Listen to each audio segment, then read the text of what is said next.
India तो बहुत करीब हो रहा है मुस्लिम वर्ल्ड के। Let's talk about India first. I completely disagree with this theory कि इंडिया मुस्लिम वर्ल्ड के करीब हो रहा है। मुझे सवाल पूछना है कि इंडिया मुस्लिम वर्ल्ड से दूर कब था? कि मोदी जी ने बहुत काम किया है इन कंट्रीज के साथ रिलेशंस बनाने के लिए और जयशंकर जी के विजिट्स तो अब शुरू हुए हैं। मोदी जी शायद 2014 से ही शुरू हो गए थे इन कंट्रीज में जाना, वहाँ पे वन टू वन कॉन्टैक्ट्स बनाने, रिलेशंस बनाने। ये तो चलता रहता है। यानी मैं ये आपको बता रही हूँ कि ताल्लुकात उनके बहुत ही कमाल के हैं। गो कि हम हमेशा ये कहते रहे हैं कि हमारे बरादराना ताल्लुकात हैं और अभी भी वो पीछे नहीं हटते। यानी कर्जा वर्जा तो हमें देते रहते हैं, लेकिन देखिए जो कर्ज का मामला है ना, वो जो ताल्लुक है, उस ताल्लुक का, उस रिलेशन का इस रिलेशन से कोई कंपैरिजन नहीं किया जा सकता। और एक ऐसे वक्त में जब आपके मुल्क की मईशत सुकड़ रही हो, जब आपकी जीडीपी ग्रोथ 6% से 0.6% पे पहुंच गई हो, जब आपके रिजर्व्स जो हैं वो कम हो गए हों, मईशत ज़बूहाली का शिकार हो, महंगाई तारीख की बुलंद तरीन सतह 38% पर खड़ी हो, तो उस वक्त हम बजट से क्या एक्सपेक्टेशंस कर सकते हैं? भाई आप ये देखिए, उन्होंने आपको घड़ी दी जिसमें आपका वो लोगो था, आपने वो तक बेच दी। तो आप रिलेशनशिप का क्या वैल्यू करेंगे आप? इससे ऊपर घटियापन एक कंट्री के लिए क्या हो सकता है कि आपका प्रधानमंत्री वो जो लिमिटेड एडिशन की घड़ी है, उसने जो घड़ी डाली थी एमबीएस ने, वही घड़ी आपको दी, आपने वो भी बेच दी। पाकिस्तान का खुद इन्फ्लुएंस खत्म हो गया है मुस्लिम वर्ल्ड में because it's been trying to push India away.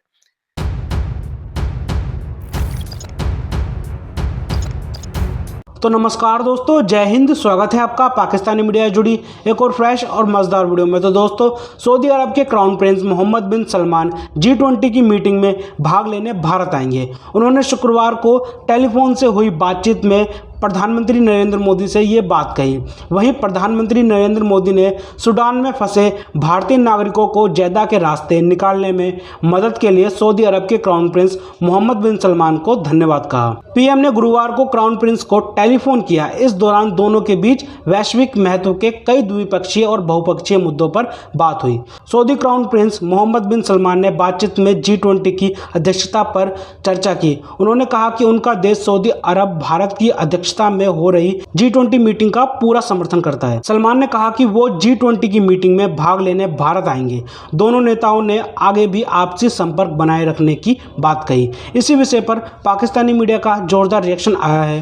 Pakistani media अपने डिबेट शोज में चर्चा कर रही है कि मुस्लिम उम्मा होने के बावजूद सारा अरब वर्ल्ड मोदी साहब के साथ खड़ा है। हमेशा भीख मांगने की वजह से पाकिस्तान अलग थलग पड़ गया है। तो दोस्तों, देखते हैं इस विषय पर पाकिस्तानी मीडिया और क्या बोल रही है अपने डिबेट शोज में, उनका कैसा रिएक्शन है इस टॉपिक पर। तो दोस्तों, ज़्यादा समय बर्बाद ना करते हुए हम शुरू करते हैं इस वेरी इंटरेस्टिंग और मज़ेदार वीडियो को। आप जल्दी से हमारे यूट्यूब चैनल को सब्सक्राइब कर दीजिएगा।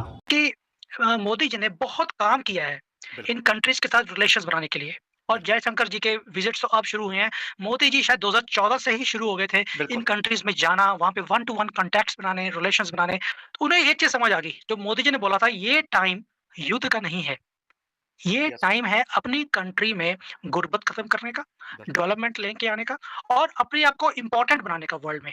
एमपीएस को और मिडिल ईस्ट के लोगों कंट्रीज को ये समझ आ गई है बहुत अच्छी तरह से कि हमें बेवकूफ बनाया गया है बाय द वेस्टर्न पावर्स। अब हमने बेवकूफ नहीं बनना। सो ये जो आप शिफ्ट देख रहे हैं सारी, कि इंडिया को स्पेस मिल रही है, हम किसी की स्पेस को कम नहीं कर रहे। पाकिस्तान की अपनी स्पेस है, हमने अपनी भी स्पेस बनाई है। देखिए, ये दुनिया बहुत बड़ी है।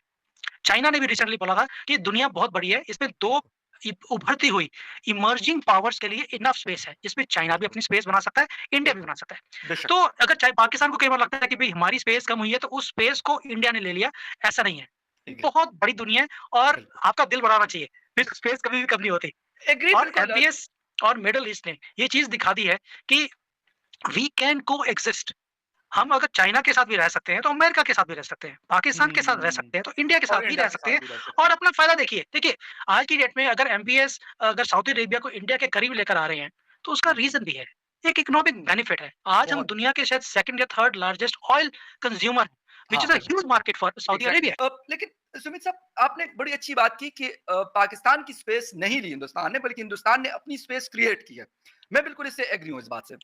अच्छा, अगर मैं पाकिस्तान की बात करूं, दूसरी तरफ आते हैं कि पाकिस्तान ने कौन सी ऐसी चीजें नहीं की। एक पॉइंट तो ये है कि पाकिस्तान ने अपने आप को मार्केट नहीं किया या मार्केट नहीं बनाया। सिर्फ इस पे रिलाय करते रहे कि जी सऊदी अरेबिया कमाए, तेल से कमाए या जिस मर्जी से कमाए, हमें खिलाए, अमेरिका ये करे या बाकी दुनिया जो हमें करते रहे। मैं ये नहीं कहता कि नहीं किया उन लोगों ने, बिल्कुल उन्होंने किया। उस पैसे का अगर इस्तेमाल हमने गलत किया है तो इसमें तो ना सऊदी अरब ज़िम्मेदार है, ना कतर ज़िम्मेदार है, ना यूएई ज़िम्मेदार है और ना शायद अमेरिका ज़िम्मेदार है। कम से कम अगर हम उसको अच्छी प्रोजेक्ट्स पे लगा लेते उस पैसे को, तो शायद हमें आज जो तंगी हुई है, मेरा नहीं ख्याल कितनी ज़्यादा होती। आज भी नहीं है, लेकिन गलत पॉलिसीज़ की वजह से आज हम इस लेवल पे हैं। लेकिन कौन-सी ऐसी चीज़ आपको लगती है कि पाकिस्तान को नहीं करनी चाहिए थी, अरब दुनिया के साथ बेहतर रह सकता था? पाकिस्तान ये नहीं कि इंडिया वहाँ नहीं जा सकता था, इंडिया बिल्कुल जा सकता है, पहले भी जा सकता था, अब भी जा सकता है और आइंदा भी रहेगा। खत्म नहीं, क्योंकि बहुत वजूहात हैं उसकी। आपने इकोनॉमी की बात की, मेरे ख्याल सबसे मेन वजह तो ये है। एक बड़ी पॉपुलेशन है, सबसे बड़ी वजह, फिर एक दूसरी वजह ये हो जाती है। फिर तीसरी वजह ये है कि एजुकेटेड क्लास वहाँ से निकलती है, अरब दुनिया में सब करती है, एज़ इंजीनियर, एज़ क्या। तो ये सारी वजूहात है, लेकिन पाकिस्तान के क्या ड्रॉबैक्स आपको लगते हैं?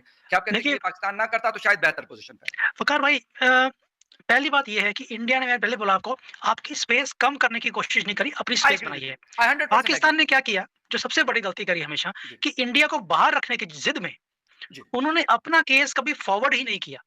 उन्होंने हाँ। बोला हम मुसलमान, आप भी मुसलमान, हम भाई-भाई, आप हमें सपोर्ट कीजिए। बट जी, देखिए, बिल्कुल। भाइयों के अंदर भी इट्स नॉट ऑलवेज टेकिंग। ये बड़ा भाई छोटे भाई को देता रहे, लेकिन बड़ा भाई भी कभी सोचता है कि मुझे छोटा भाई कभी कुछ देगा कि रिटर्न नहीं देगा। रिटर्न में क्या आ रहा है? Yes, there has to be a two way relationship. Yes, आज की डेट में हमारा जो वहाँ पे रिलेशनशिप बनाने का मकसद है कि हम उनको क्या देते हैं और वो हमें क्या देते हैं। It's a give and take relationship. बिल्कुल। पाकिस्तान ने हमेशा टेकिंग वाला रिलेशनशिप रखा, गिविंग का रिलेशनशिप कभी रखा ही नहीं। फाइन। भई आप ये देखिए, उन्होंने आपको घड़ी दी, जिसमें आपका वो हाँ, लोगो था, आपने वो तक या बेच दी। यस, तो आप रिलेशनशिप का क्या वैल्यू करेंगे आप? इससे इससे ऊपर घटियापन एक यस, कंट्री के लिए क्या हो सकता है कि आपका प्रधानमंत्री, बिल्कुल, वो जो लिमिटेड एडिशन की घड़ी है, उसने जो घड़ी डाली थी एमवीएस ने, वही घड़ी आपको दी, आपने वो भी बेच दी। बिल्कुल।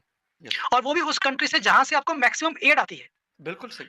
So बिल्कुल, please understand one thing. What Pakistan has done is they've never valued their own country. आपने अपने मुल्क को कभी हुँ, प्रॉपर्ली प्रेजेंट ही नहीं किया। आपने फाइन। इंडिया हेट्रेड में हर चीज का यूएई और इंडिया और सऊदी अरेबिया और इंडिया के बीच एक बड़ी डील हुई थी, जिस पर इन्वेस्टमेंट हुई थी उस तरफ से, तो जिस पर मैंने सारी ये डिटेल्स आप तक पहुंचाई थी। तो ये तो चलता रहता है, यानी मैं ये आपको बता रही हूँ कि ताल्लुकात उनके बहुत ही कमाल के हैं, गो कि हम हमेशा ये कहते रहे हैं कि हमारे बरादराना ताल्लुकात हैं और अभी भी वो पीछे नहीं हटते, यानी कर्जा वर्जा तो हमें देते रहते हैं, लेकिन देखिए जो कर्ज का मामला है ना, वो जो ताल्लुक है, उस ताल्लुक का, उस रिलेशन का इस रिलेशन से कोई कंपैरिजन नहीं किया जा सकता, क्योंकि ये दो तरफा ट्रैफिक है। जैसे मोहब्बत होती है ना सर, तो प्यार भी होंदा कि दो तरफा ट्रैफिक होंदी, एक तरफा ट्रैफिक का कोई फायदा नहीं होता बंदा मर भी जाए तो कोई फायदा नहीं होता। तो इसमें भी यही सिचुएशन है कि हालांकि हमारी दो तरफा है, यानी मुस्लिम उम्मा और सब कुछ बड़ी मोहब्बत है उनको हमसे, हमें पता नहीं है या नहीं, हम कहते तो हैं, लेकिन हमारी मोहब्बत जो है वो कर्ज तक रहती है, ठीक है।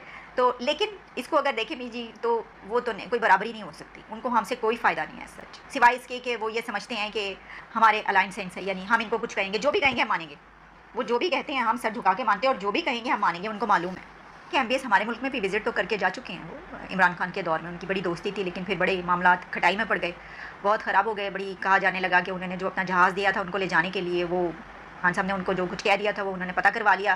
पंजाबी विच की कहता है इन्हें, सानू ते साडी माँ भैन नूं, तो उन्होंने जो पता करा लिया तो फिर उन्होंने कहा अच्छा जी ठीक है। तो वो कहा यह जाता है कि जब उन्होंने जो एयरक्राफ्ट दिया था उनको रशिया जाने के लिए खान को, तो वो उन्होंने रास्ते में थे, यानी पहले कह दिया था कि आप ये वापस करें, अभी के अभी इतना ज़्यादा गुस्सा था। और ये भी कहा जाता है कि उनको कहा गया कि सर ये तो फ़्लाइट है अब लंबी, तो उन्होंने कहा नहीं, आप उतारें फ़्लाइट और ये वापस करें और दूसरे उसमें, और ये किया गया, यहाँ तक हुआ। तो हम अपने बने हुए मामलात कितनी आसानी से बिगाड़ने के हुनर जानते हैं, सिर्फ अपनी ज़ुबान की बिना पर। वो कहते हैं ना, बस दो मीठे बोल किसी से ताल्लुकात बना भी सकते हैं और दो कड़वे बोल किसी से ताल्लुकात बिगाड़ भी सकते हैं।